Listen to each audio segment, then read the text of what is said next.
வெள்ளி இவ்ளோ ரேட்டா? அப்படிங்கிற மாரி தான் அன்னைக்கு இருந்துச்சு. எனக்கு ரொம்பவே ஷாக் ஆயிருச்சு.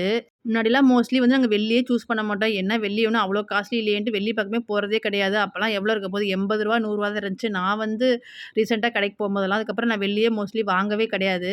சரின்ட்டு இன்னைக்கு வந்து அண்ணனுக்கு வந்து குழந்தைக்காக வந்து வாங்க போயிருந்தோம். இது வாங்கி குடுக்குறது எங்க அப்பா தான். ஸோ எங்க அப்பானால கடைக்கு வர முடியலன்ட்டு என்னையும் எங்க அத்தையும் வந்து சொல்லியிருந்தாங்க அமௌண்ட் அனுப்பி. சரின்னு கொலுசு வாங்க தான் போயிருந்தோம்.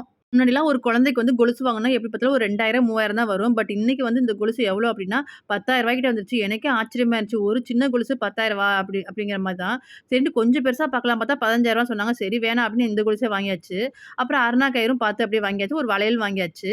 இதெல்லாம் வாங்குனதுக்கப்புறம் எப்பவும் போல வந்து ஒரு காஃபி குடுத்தாங்களா, காஃபி சூப்பரா நானும் கதிர அத்தா 3 பேரும் குடிச்சதுக்கப்புறம், நான் வந்து கால்ல வந்து கொலுசு எப்பயுமே போட்டதில்ல. சின்ன வயசுல போட்டது. அதுக்கப்புறம் நான் போட்டத நிப்பாட்டிட்டேன். சரி ரொம்ப நாளுக்கு அப்புறம் இப்ப கொலுசு ஆசையா இருந்துச்சா, அதனால சூஸ் பண்ணிட்டு தான் எது நல்லாருக்கு அப்டின்ட்டு. எனக்கு வந்து இந்த செகண்ட் மாடல் தான் ரொம்பவே புடிச்சிருந்துச்சு. இந்த ஆன்டிக் டிசைன். பட் வந்து இது வந்து ரொம்பவே தின்னா இருந்தனால வந்து எனக்கு உடைஞ்சிருமோங்கிற பயத்துல நான் வாங்காம வந்தாச்சு. பாய்.